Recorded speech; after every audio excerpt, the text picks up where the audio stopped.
Hello everyone, welcome back to our YouTube channel MTG college. मैं हूं आपका biology teacher, मेरा नाम है शुभम गुप्ता।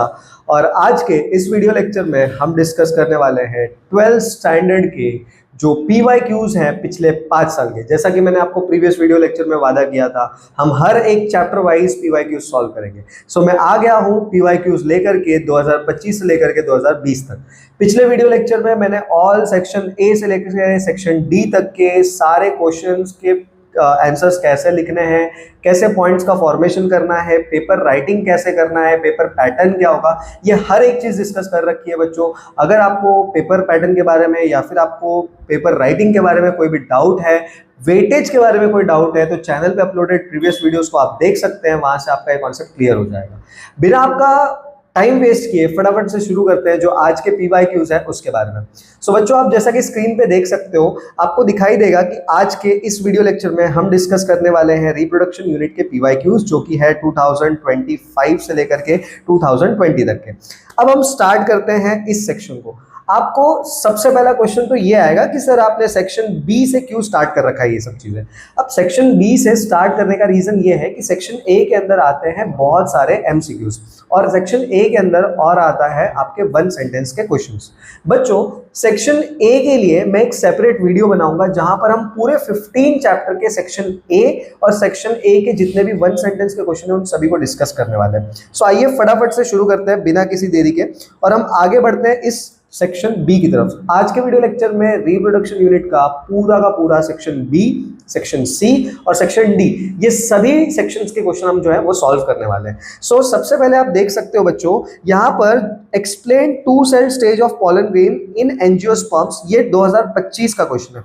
अब आपको इस सेक्शन में क्या करना है, जो आपके 2 सेल स्टेज होता है पॉलन ग्रेन का, उसको यहाँ पर एक्सप्लेन करना है। अब जैसा कि आप देख सकते हो, जो एंजियोस्पर्म्स होते हैं उनमें 2 सेल स्टेज की अगर हम बात करते हैं तो ये 2 सेल स्टेज पॉलन ग्रेन में बना रहा हूं। यहाँ पर एक होता है अपना वेजिटेटिव सेल और ये उसका न्यूक्लियस हो गया, और इसी के साइटोप्लाज्म में फ्लोट करता हुआ पड़ा रहता है एक जनरेटिव सेल।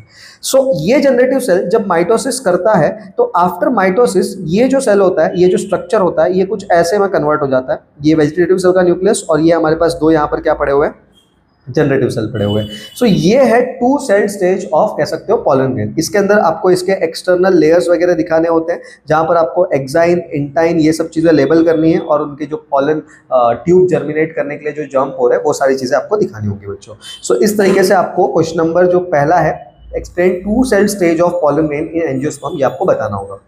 बढ़ते हैं नेक्स्ट क्वेश्चन की तरफ। अगला क्वेश्चन है 2024 के पेपर से और यहाँ पर पूछा गया है distinguish between human sperm and ovum.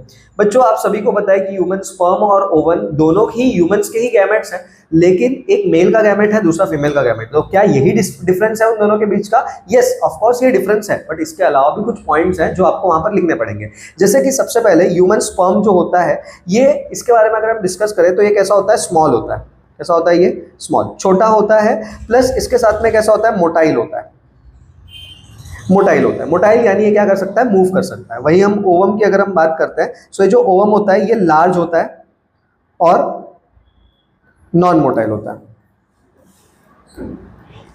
सो ये चीज आपको क्या रखना है, ध्यान रखना है। तो आपको अगर आप इसके आंसर को लिख रहे हैं तो आपको ऐसा लिखना है कि the human sperm is small, motile and produced in testis, whereas the ovum is large, non motile and produced in ovary. So इस तरीके से आपको क्या करना है, इसके बारे में लिखना है। सो ये सारी चीजों को आपको क्या करना होगा बच्चों, लिखना होगा। बढ़ते हैं अपने अगले क्वेश्चन की तरफ। अब अगला जो क्वेश्चन है अपना, दैट इज, यहाँ पर आप देख सकते हैं कि what is the significance of double fertilization. ये आपको पूछ रहा है, ये 2024 के पेपर का क्वेश्चन है बच्चों। यहाँ पर अगर हम बात करते हैं डबल फर्टिलाइजेशन का सिग्निफिकेंस क्या होता है। सो बच्चों, सबसे पहला सिग्निफिकेंस ये होता है कि ये एक एश्योर करता है कोई भी एंजियोस्पर्मिक प्लांट कि सीड के साथ साथ, मतलब एम्ब्रियो आ जाए, प्लस एम्ब्रियो के साथ साथ में और क्या एश्योरेंस होता है, न्यूट्रिशन, कि अगली जनरेशन के लिए न्यूट्रिशन आ जाए उस पर्टिकुलर कह सकते हो कि रिप्रोडक्शन के बाद। और डिप्लॉयडी स्टेज, जो उसका डिप्लॉयड स्टेज है वो क्या हो जाए, रीगेन हो जाए। सो हर एक डबल फर्टिलाइजेशन का जो मेन सिग्निफिकेंस होता है वो यही होता है। तो ये सारे सिग्निफिकेंस आपको क्या करना है, वहां पर लिखना है। अगर ये 3 सिग्निफिकेंस आपने लिख दिए तो आपको ऐसे क्वेश्चंस का क्या हो जाएगा, कंप्लीट मार्क्स मिल जाएगा। सो ये क्वेश्चन हो गया। बढ़ते हैं फटाफट से नेक्स्ट क्वेश्चन की तरफ बच्चों।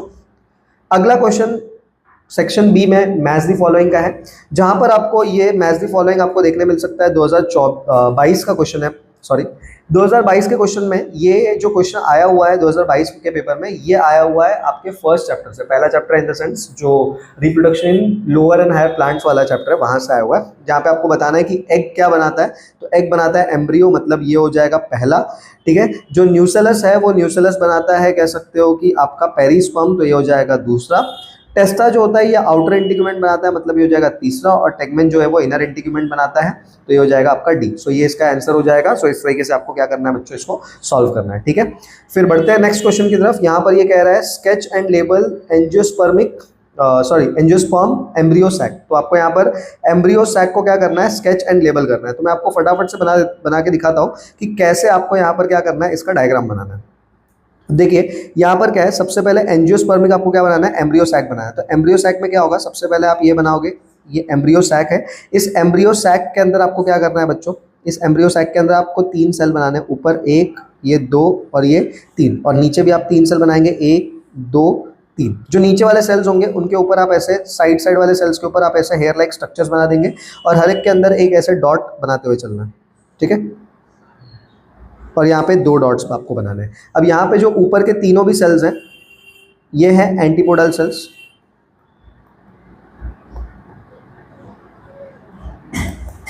ये यहाँ पे है आपका सेकेंडरी न्यूक्लियर, ये है सिनर्जिड, और ये है आपका एक्सेल। तो ये हो जाएगा उसका डायग्राम, जो कि आप स्केच और लेबल कर सकते हो एंजियोस्पर्म एम्ब्रियो सैक के अंदर बच्चों। ठीक है, सो इस तरीके से आपको क्या करना है, इसको लेबल अप करना है। फिर नेक्स्ट अगर हम बात करते हैं कि 2020 से आया हुआ अगला क्वेश्चन अगर हम देखेंगे, सो अगला क्वेश्चन 2020 से आया हुआ है, और 2020 का ये क्वेश्चन हमें कहता है कि यहाँ पे आपको मैच द फॉलोइंग करना है, जहाँ पे आपको ये चैप्टर नंबर 2 का क्वेश्चन देखने के लिए मिलेगा, जहाँ पर आपसे बोला गया है कि mechanical means physiological devices, chemical devices और परमानेंट मेथड को आपको क्या करना है, मैच करना है। सो अगर हम बात करते हैं मैकेनिकल मींस के बारे में, सो जो डायफ्राम होता है बच्चों, जो डायफ्राम है ये आपका मैकेनिकल मींस है, जिसका मतलब ये आपका फर्स्ट का आंसर हो जाएगा।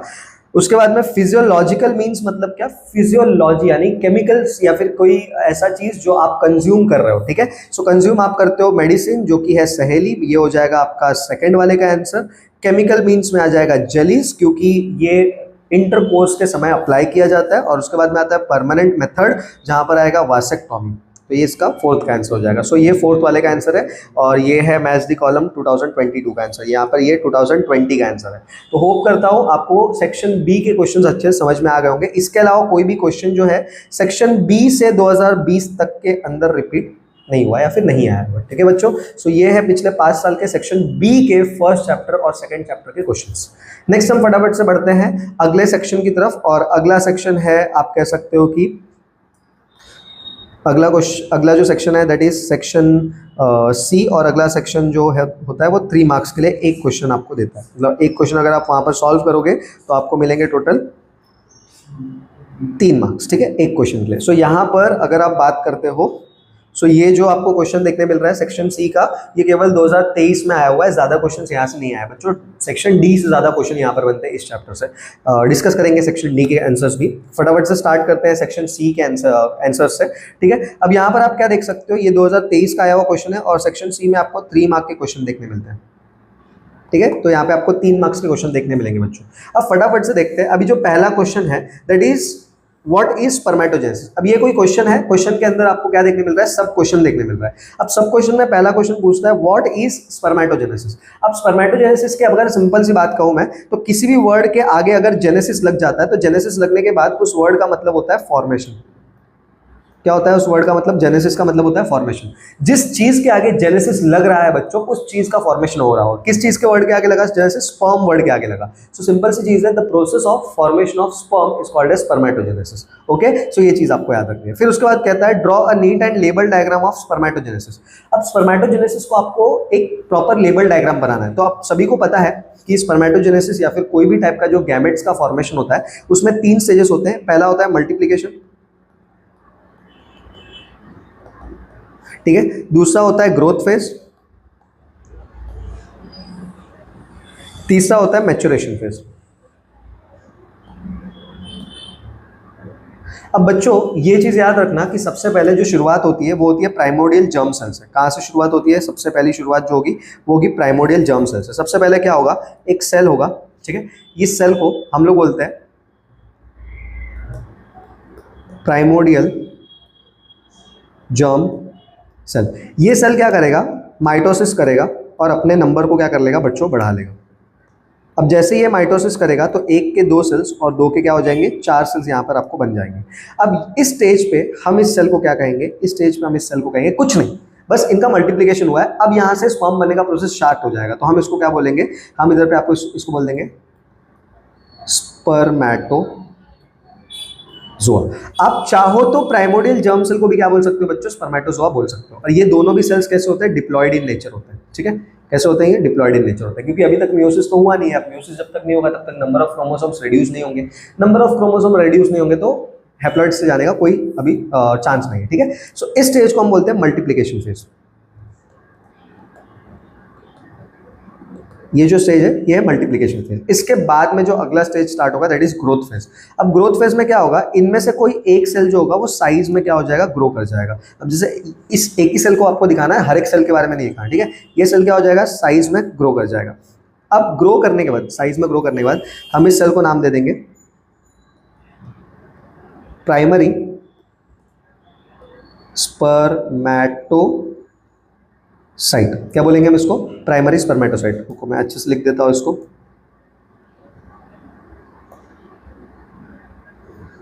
प्राइमरी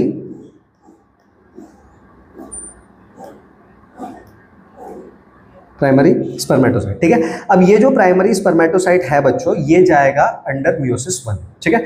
अब यहां से क्या होगा? मियोसिस स्टार्ट होगा। तो अब ये भी याद रखना, ये भी अभी तक 2n है। इसने क्या किया कि इसका ग्रोथ हुआ? इसको अपन बोलते हैं ग्रोथ फेज। ग्रोथ फेज, यहाँ पे ग्रोथ फेज है, ठीक है। अब ये भी 2n पड़ा हुआ है। अब यहाँ से शुरू होगा मैच्योरेशन फेज। अब मैच्योरेशन फेज में हमेशा होता है मियोसिस। अब मैच्योरेशन फेज के दौरान क्या होगा? देखो ये जो सेल है इसका सबसे पहले क्या होगा बच्चों? इसका सबसे पहले होगा फर्स्ट मियोसिस। तो इससे क्या होगा? ऐसे दो सेल्स प्रोड्यूस हो जाएंगे। यहाँ पर हुआ मियोसिस 1। मियोसिस 1 जब होता है तो ये सेल को कहा जाता है सेकेंडरी स्पर्मेटोसाइट। अब बच्चों फर्स्ट मियोसिस के दौरान ही रिडक्शन हो जाता है, तो यहाँ पर ये जो सेल है ये 2n से कन्वर्ट हो जाएगा n के अंदर, दैट इज डिप्लॉइड से क्या हो गया? ये हैप्लॉइड हो गया। फिर उसके बाद में जो सेकेंडरी स्पर्मेटोसाइट होता है ये परफॉर्म करता है सेकेंड माइटोसिस। ये सेल यहाँ पर इसके अंदर भी क्या हो रहा है? सेकेंडरी माइटोसिस या फिर सेकेंड मियोसिस।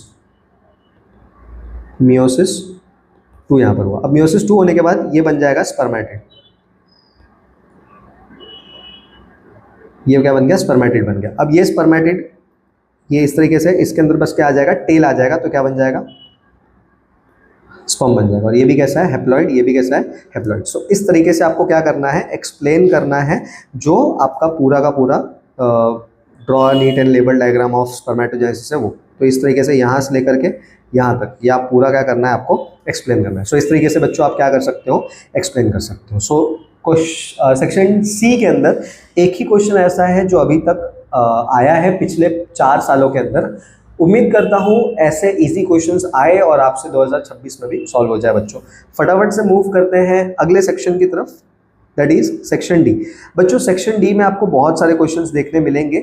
ओके, सो थोड़ा सा आपको यहाँ पर क्या करना है? इस चैप्टर को अच्छी तरीके से प्रिपेयर करना है क्योंकि इससे बड़े बड़े क्वेश्चंस मिलते हैं। अच्छा, मैं आपको एक चीज़ एक और बताना भूल गया कि जब सेक्शन सी और सेक्शन डी के क्वेश्चंस आते हैं ना, तो ये आपको ईजी करके बना के दिया जाता है। जैसे आप सेक्शन सी में देख सकते हो, हर एक क्वेश्चन के अंदर क्या है, मतलब एक ही क्वेश्चन दिया हुआ है, उसके अंदर आपको क्या देखने मिलता है? सब क्वेश्चन। अब यहाँ से जो ये क्वेश्चन है, अब यहाँ से जो ये वाला क्वेश्चन आपको दिया हुआ है, पहला क्वेश्चन, दैट इज सेक्शन पहला जो क्वेश्चन दिया है व्हाट इज स्पर्मेटोजेनेसिस, ये क्वेश्चन जो है ना ये 1 मार्क कैरी करता है, ये 1 मार्क कैरी करता है, और बाकी का 2 मार्क्स उसके लिए ये वाले क्वेश्चन के लिए। सो आपको थोड़ा सा स्मार्ट वर्क भी करना है, आपको सोचना है कि किस क्वेश्चन के लिए ज़्यादा मार्क है, किस क्वेश्चन का आंसर का लेंथ ज़्यादा बड़ा हो सकता है। सो अकॉर्डिंगली आपको वहाँ पर क्या मिलेगा? उसके आंसर्स मिलेंगे। ओके, आगे बढ़ते हैं फटाफट से नेक्स्ट सेक्शन की तरफ। और नेक्स्ट सेक्शन है सेक्शन डी, और सेक्शन डी की अगर हम बात करते हैं बच्चों, सो सेक्शन डी के जितने भी क्वेश्चंस होते हैं सेक्शन डी से आने वाले जितने भी क्वेश्चंस होते हैं, हर एक क्वेश्चन कैरी करता है अपने साथ में 4 मार्क्स। तो ये चीज़ आपको याद रखना है, सेक्शन डी के क्वेश्चंस को आप इजी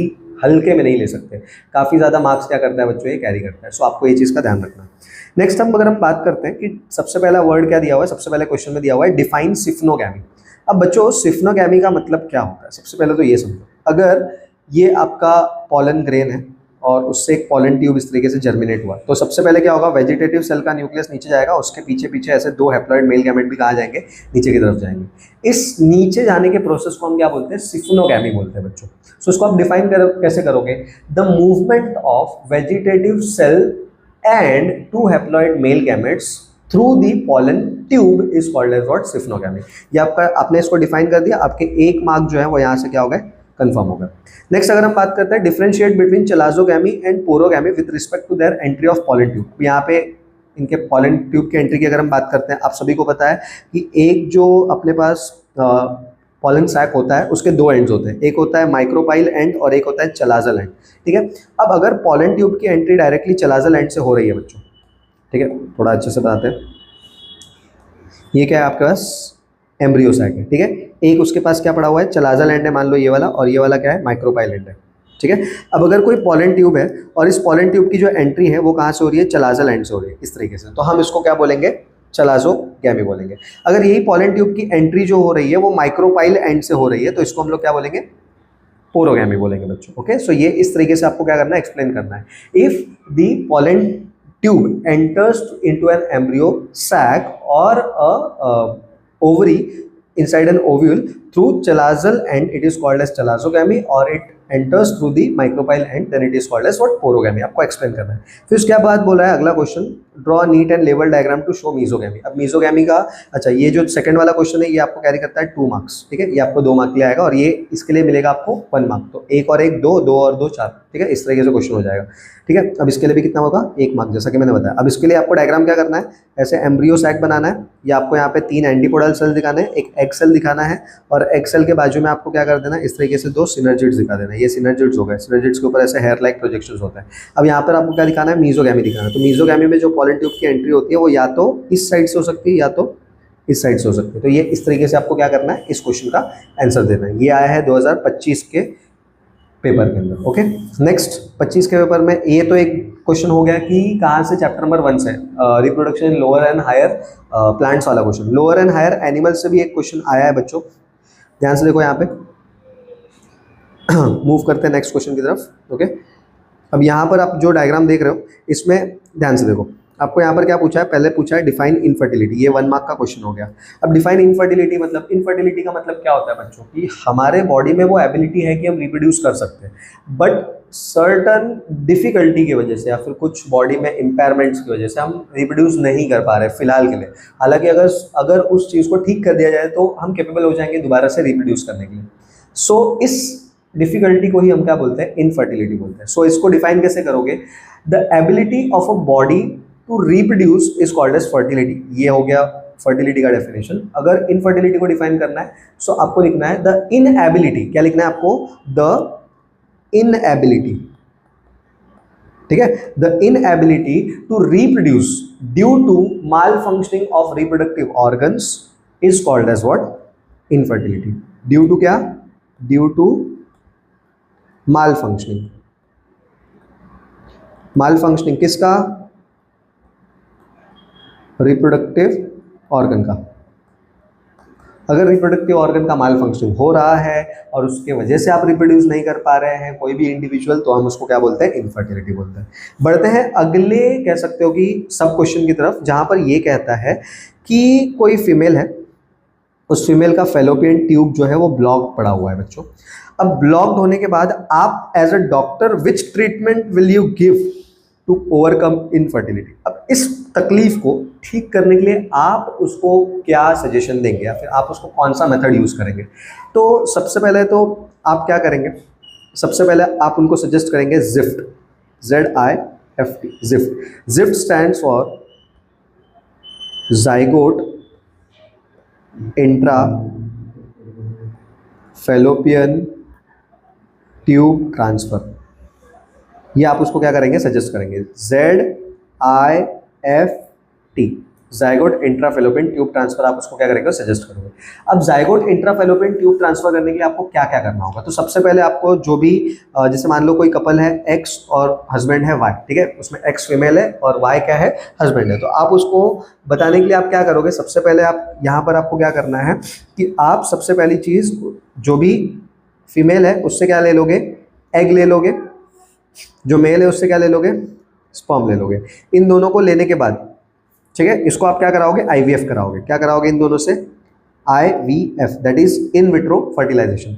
इन विट्रो फर्टिलाइजेशन के लिए के बाद जब वो जाइगोट डेवलप होना शुरू हो जाएगा, मतलब जाइगोट बन जाएगा, तो आप उस जाइगोट को उठाकर किधर पे डाल देना है आपको, उस जाइगोट को उठाकर आपको डाल देना है सीधा सीधा फेलोपियन ट्यूब के अंदर। अब जैसे ही आप ये टेक्निक परफॉर्म करोगे तो यही पूरे टेक्निक को हम क्या बोलेंगे, जाइगोट इंट्राफेलोपियन ट्यूब ट्रांसफर, या फिर शॉर्ट में जिफ्ट बोलेंगे। सो ये चीज को आपको क्या करना है, आंसर में एक्सप्लेन करना है, और इस चीज के लिए आपको कितने मार्क्स मिलेंगे, 2 मार्क्स मिलेंगे। तो ज़्यादा नहीं, आपको 3 से 2-4 पॉइंट में इसको एक्सप्लेन करके खत्म करना है।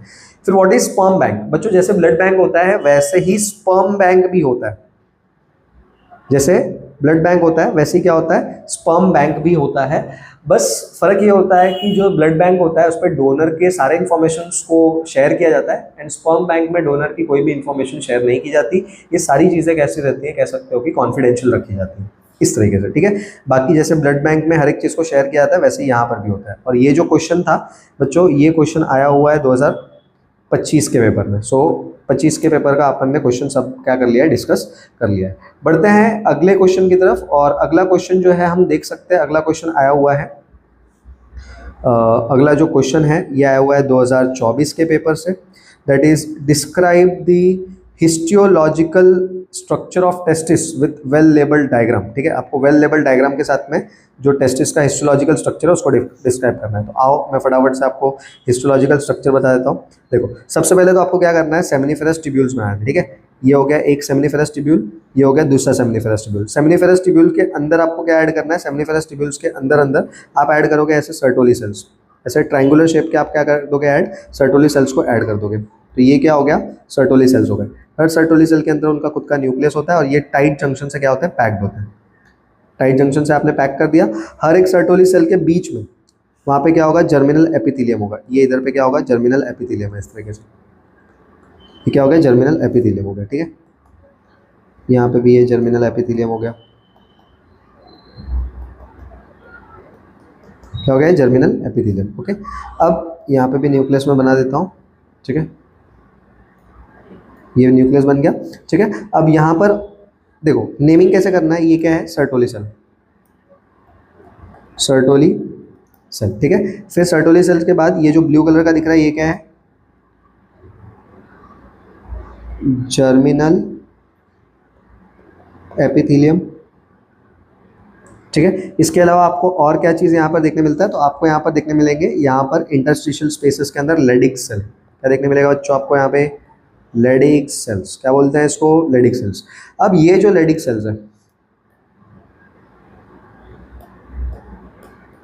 लेडिक सेल्स, ठीक है। अब यहाँ पर ये पूरा आपका बन गया हिस्टोलॉजी ऑफ टेस्टिस। ठीक है, अब हिस्टोलॉजी ऑफ टेस्टिस को बस आपको एक्सप्लेन करना है कि ये इंटरस्टिशियल स्पेस है, यहाँ पे लेडिक सेल्स पाए जाते हैं, यहाँ पे सेमिनिफेरस ट्यूब्यूल्स हैं, उसके अंदर सर्टोली सेल्स और जर्मिनल एपिथेलियम पाया जाता है, और ये जो इनके बीच में स्पेस है इसको हम बोलते हैं ल्यूमेन।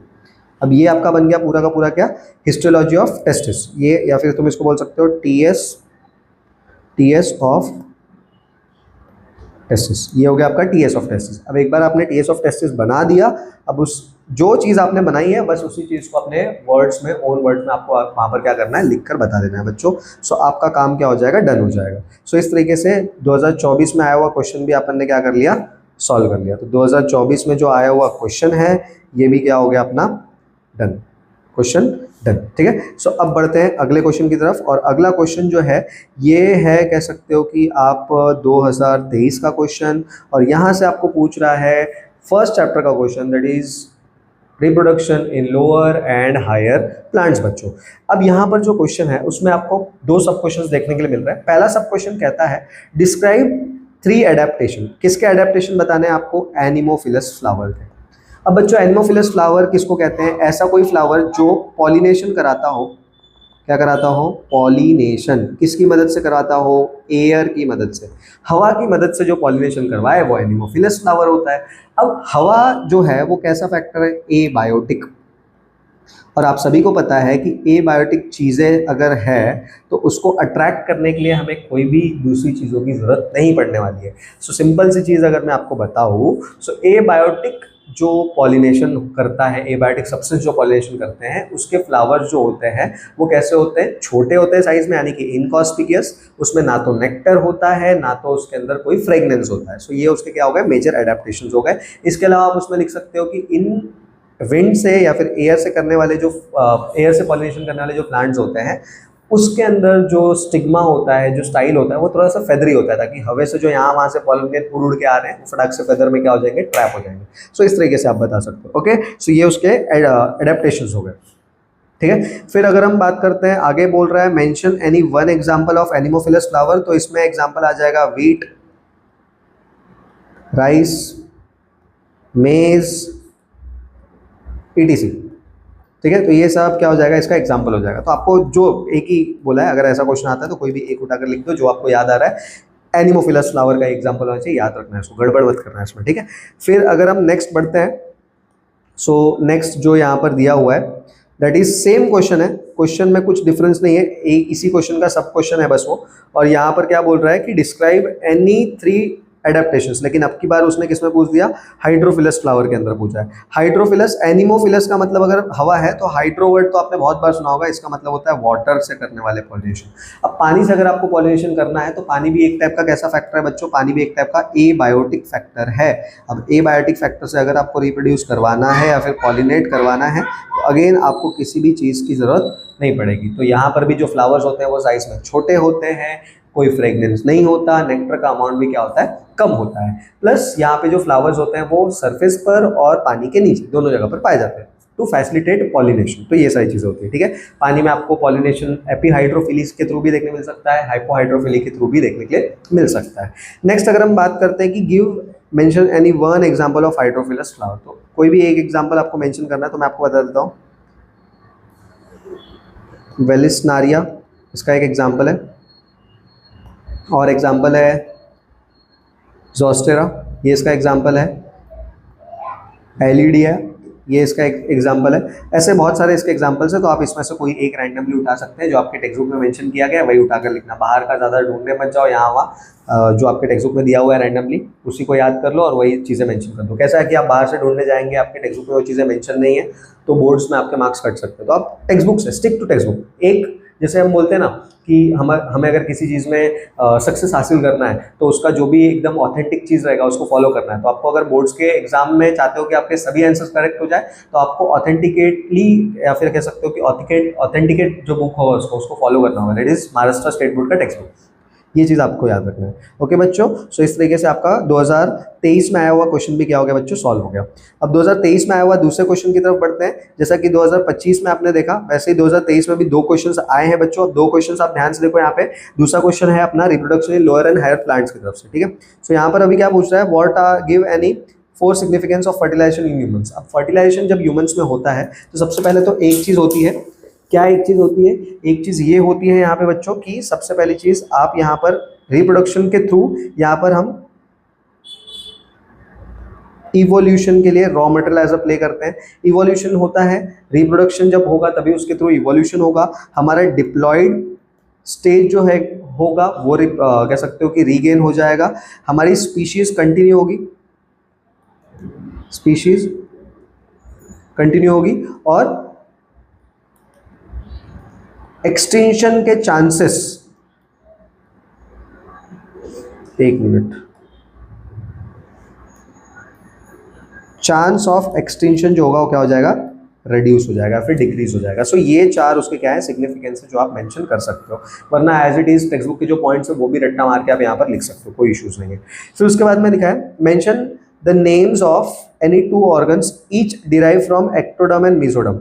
अब आपको एक्टोडर्म और मीजोडर्म, ठीक है, एक्टोडर्म और मीजोडर्म के जो भी ऑर्गन्स है वो आपको लिखना है। अब जैसे जो बुक है उसके अंदर एक प्रॉपर टेबल के फॉर्मेट में आपको दिया गया है, ठीक है, वहां से आप डायरेक्टली याद करके लिख सकते हो। जैसे एक्टोडर्म की अगर हम बात करते हैं तो एपिडर्मिस, ऑफ स्किन, ठीक है। हमारा जो स्किन होता है उसका एपिडर्मिस आता है, हमारा कॉर्निया आता है, ठीक है, स्क्लेरा। ये सारी चीज़ें कहाँ से बनती है बच्चों? एपिडर्मिस से बनती है। मीजोडर्म की अगर हम बात करते हैं तो मीजोडर्म से हमारे बॉडी में बनने वाला है अपना, कह सकते हो कि मीजोडर्म की अगर हम बात करते हैं तो मीजोडर्म से बना लोगे अपना मिडल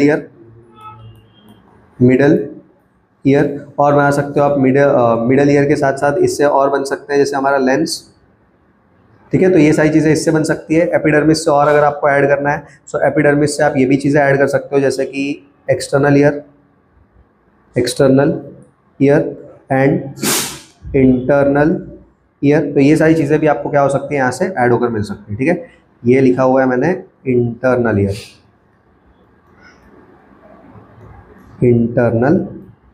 तो ये सारी चीज़ें भी आपको यहाँ से देखने के लिए मिल सकती है। सो टेक्स्ट बुक में और भी बहुत सारी चीज़ें दी हुई है, आप वहाँ से देख करके इस क्वेश्चन के आंसर्स को आप क्या कर सकते हो बच्चों, लिख सकते हो। तो ये चीज़ों को आपको क्या रखना है, ध्यान रखना है। सो बढ़ते हैं अगले क्वेश्चन की तरफ, और अगला क्वेश्चन है 2020 से, जहाँ पर आपको ये कह रहा है कि describe hormonal control in various phases of menstrual cycle. अब मेंस्ट्रुअल साइकिल की अगर हम बात करते हैं बच्चों, एक जस्ट सेकंड मैं इसको पहले मिटा लूँ। अगर मेंस्ट्रुअल साइकिल की हम बात करते हैं तो मेंस्ट्रुअल साइकिल जो होता है, सबसे पहले तो आपको ये चीज़ बताना है कि मेंस्ट्रुअल साइकिल जो है वो 28 टू 30 डेज़ का है। ये चीज़ आपको बताना है। मेंस्ट्रुअल साइकिल जो होता है या फिर जो हार्मोनल साइकिल होता है वो 4 फेजेस में कंप्लीट होता है। सबसे पहला होता है मेंस्ट्रुअल फेज, दूसरा होता है प्रोलिफरेटिव फेज, तीसरा होता है ओव्यूलेटरी फेज, और चौथा होता है सिक्रेटरी फेज। अब अगर हम बात करते हैं मेंस्ट्रुअल फेज के बारे में बच्चों, तो मेंस्ट्रुअल फेज जो होता है पूरे 28 दिन के साइकिल में कितने दिन तक चलता है, 1st to 5th डे। पहले 1st से लेकर के 5वें दिन तक ये चलता है। और यहाँ पर क्या होता है बच्चों, ब्लीडिंग होता है। क्या होता है यहाँ पर, ब्लीडिंग, ठीक है। यहाँ पर ऑलमोस्ट 70 ml तक ब्लड क्या होता है, लॉस होता है फीमेल के बॉडी से। प्रोलिफरेटिव फेज की अगर हम बात करते हैं तो ये इसके आगे से शुरू होगा, मतलब ये शुरू होगा 6th फेज से, ये शुरू होगा 6th डे से लेकर के 13th डे तक जाएगा, ठीक है। ये 6 to 13 डे तक क्या होता है, प्रोलिफरेटिव फेज चलता है। यहाँ पर क्या होता है, विड्थ ऑफ एंडोमेट्रियम इंक्रीजेस। यहाँ पे एंडोमेट्रियम का विड्थ जो होता है वो इंक्रीज होता है। ओव्यूलेटरी फेज कब होता है, एग्जैक्टली 14th डे पर होता है। कब होता है, एग्जैक्टली 14th डे पर क्या होगा, ओव्यूलेटरी फेज आएगा। और यहाँ पर क्या होगा, यहाँ पर होगा यू कि यहाँ पे होगा रिलीज ऑफ ओवा, ठीक है। यहाँ पर ओवा जो होगा रिलीज हो जाएगा, रेडी टू फर्टिलाइज हो जाएगा। फिर आखिरी में जो फेज है दैट इज सिक्रेटरी फेज, ये शुरू होता है आपके 14th के बाद में 15th डे से, और जो भी इसका आखिरी डे होगा या तो 28 होगा या तो 30 होगा या फिर जो कुछ भी डेट है ये वहाँ तक जाएगा। ऐसा अज्यूम कर लो 30 तक जा रहा है तो आपका 30 दिन तक ही चलता रहेगा। अब ओवा जब रिलीज होता है तो जो बचा हुआ पार्ट होता है वो जो टिश्यू होता है फॉलिकल का, वो कन्वर्ट हो जाता है ओवा के रिलीज होने के बाद कॉर्पस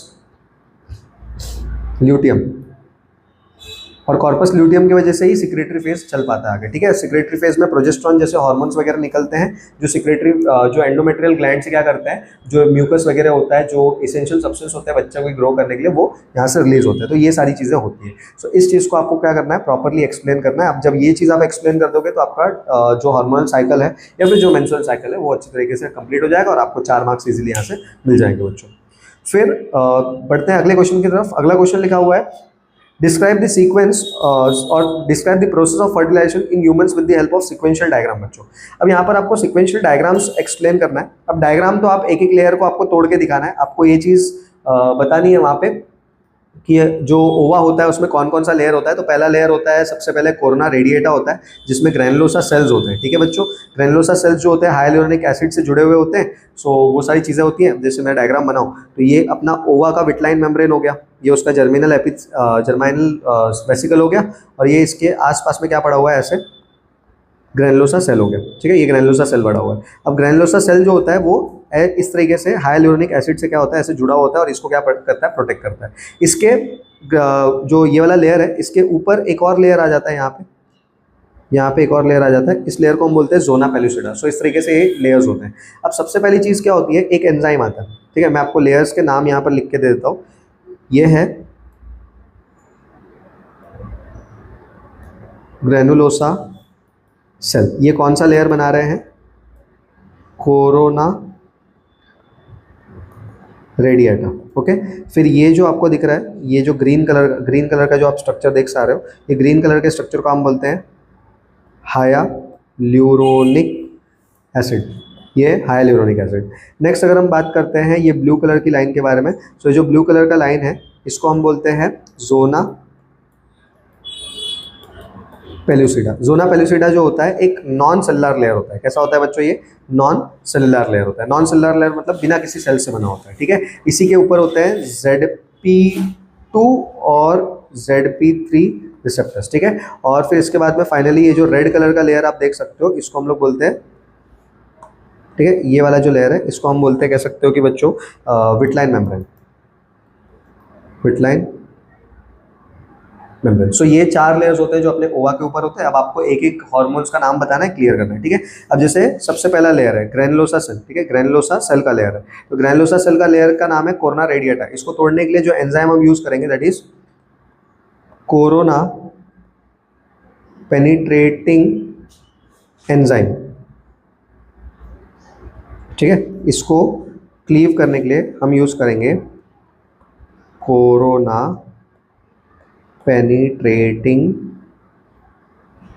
एंजाइम। ये क्या कर देगी, सारे ग्रेनुलोसा सेल्स को क्या कर देगा, क्लियर कर देगा। और ये कहाँ से निकल रहा है, एक्रोसोम, जो स्पर्म का एक्रोसोम होता है वहां से निकल रहा है सारे एंजाइम, ठीक है।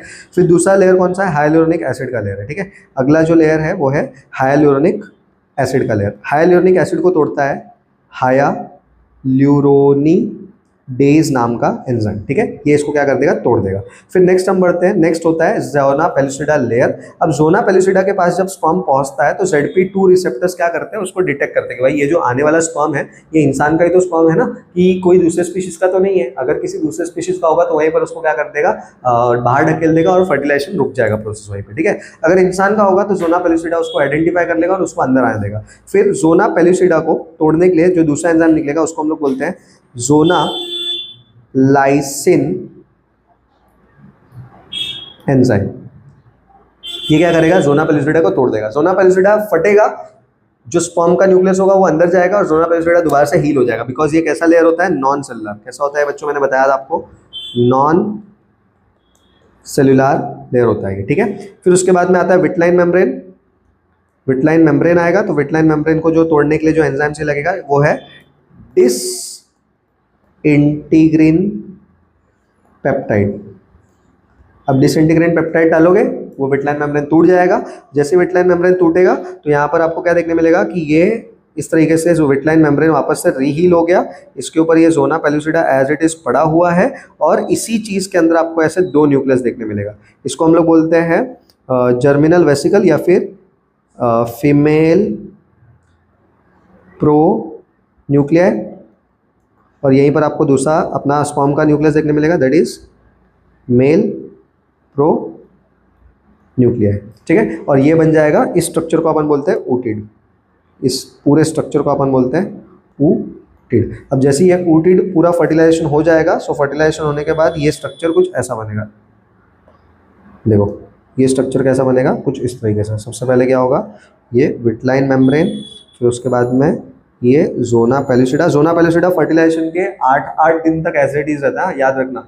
जब वो इम्प्लांटेशन का समय आएगा तब ज़ोना हैचिंग होगा और ज़ोना पेलुसिडा निकलेगा वहाँ से, और ये दोनों न्यूक्लियसेस जो होते हैं यहाँ पर फ्यूज जाते हैं। और अब इस स्ट्रक्चर को हम क्या बोल सकते हैं, जाइगोट बोल सकते हैं। सो ये स्टेप को आपको क्या करना है, अच्छी तरीके से एक्सप्लेन करना है इस तरीके से, ठीक है। सो ये सारी चीज़ें हैं, ये आपको स्टेप बाय स्टेप एक्सप्लेन करनी है, तब जाकर आपका ये वाला जो है describe the process of fertilization in humans with the help of sequential diagram क्या हो जाएगा, कंप्लीट हो जाएगा। सो इसका स्क्रीनशॉट ले लो बच्चों फटाफट, ताकि आपका जो कॉन्सेप्ट है वो क्लियर हो जाए, ठीक है। ओके, उम्मीद करता हूँ आपने स्क्रीनशॉट ले लिया होगा। बढ़ते हैं नेक्स्ट और आखिरी क्वेश्चन की तरफ। और आखिरी क्वेश्चन जो है अपना, वो आखिरी क्वेश्चन है, आप कह सकते हो कि what is the artificial method of vegetative propagation. Artificial methods की अगर हम बात करते हैं वेजिटेटिव प्रोपागेशन, तो वेजिटेटिव प्रोपागेशन जो होता है एक टाइप का कह सकते हो कि एसेक्सुअल मेथड है। एसेक्सुअल मेथड मतलब क्या, जैसे आप किसी वेजिटेटिव पार्ट से क्या करवा रहे हो, रिप्रोडक्शन करवा रहे हो। अब यहाँ पर दो मेथड्स दिए हुए हैं, कटिंग और एक बडिंग। अब कटिंग का एग्जांपल बताता हूँ। जैसे मान लो आपके फ्रेंड के पास कोई रोज का प्लांट है, वो रोज का प्लांट आपको भी आपके घर पे लगाना है। आपके पास पैसा नहीं है कि आप दुकान से खरीद सकते हो, आप अपने दोस्त से मांगते हो, दोस्त देता भी नहीं है, तो आप क्या कर सकते हो कि एक उसका स्टेम है उसको कट कर लो और कट करके लाके अपने घर पे एक गमले में लगा दो और उसको टाइम टाइम वाटर दो। वो कट किए हुए स्टेम से, आपको भी पता है कि स्टेम से कोई रिप्रोड्यूस नहीं कर सकता है, बट वो स्टेम अगर आप लगाते हो तो स्टेम को लगाने से क्या हो जाएगा, उसको प्रॉपर टाइम टाइम पानी दोगे तो एक नए प्लांट में ग्रो कर जाएगा। So it is called as what, cutting. ऐसे टाइप के मेथड को अपन क्या बोलते हैं, कटिंग बोलते हैं, जो ये हो जाता है। बडिंग की बात करते हैं। बडिंग कैसे होता है, जैसे आलू देखा होगा आपने, आलू के ऊपर ऐसे कुछ व्हाइट व्हाइट स्पॉट्स होते हैं, उसको हम बोलते हैं ट्यूबर। क्या बोलते हैं इसको, ट्यूबर। अगर आप ट्यूबर निकाल लेते हो और इसको ट्यूबर को क्या करते हो, किसी गमले के अंदर ऐसे लगा देते हो, ये गमला है अपना, इसमें ट्यूबर लगा देते हो, कुछ दिनों के बाद उसमें भी क्या हो जाएगा, एक पोटैटो का प्लांट उग जाएगा बच्चों। सो इस तरीके से आपको इसमें बडिंग और कटिंग के एग्जांपल्स को लिखना है, एक्सप्लेन करना है, और ये क्वेश्चन आया है 2020। सो आज के लेक्चर का ये था हमारा आखिरी क्वेश्चन बच्चों। उम्मीद करता हूँ कि आप सभी को आज के लेक्चर में करवाए गए PYQs बहुत अच्छी तरीके से समझ में आए होंगे। इस सीरीज ऑफ वीडियो के साथ में जुड़े रहना। वीडियो लेक्चर्स में हम आपको चैप्टर वाइज सारे क्वेश्चंस में करवाने वाला हूं बच्चों, हर एक चैप्टर के। आज हमने रिप्रोडक्शन यूनिट के चैप्टर्स के क्वेश्चंस को कर लिया है। अगले लेक्चर में मैं आपको बताने वाला हूं इनहेरिटेंस एंड वेरिएशन के क्वेश्चंस, तो बिल्कुल जुड़े रहना। अगर आपको ये वीडियो लेक्चर पसंद आया हो तो बिल्कुल लाइक करें, सब्सक्राइब करें, न्यू है चैनल पे तो अपने फ्रेंड्स के साथ में इसको शेयर कर देना बच्चों। अगर आप चाहते हो कि सभी के साथ ये कॉन्सेप्ट चाहे शेयर हो, तो आपको भी ये वीडियो को क्या करना होगा बच्चों, शेयर करना होगा। कोई भी डाउट अगर है आपको तो आप कमेंट सेक्शन में लिख सकते हैं। मैं नेक्स्ट वीडियो में कोशिश करूंगा, अगर वो डाउट वैलिड होगा तो उसको एक नया वीडियो और एक प्रॉपर वीडियो में के थ्रू एक्सप्लेन करना। तब तक के लिए टेक केयर।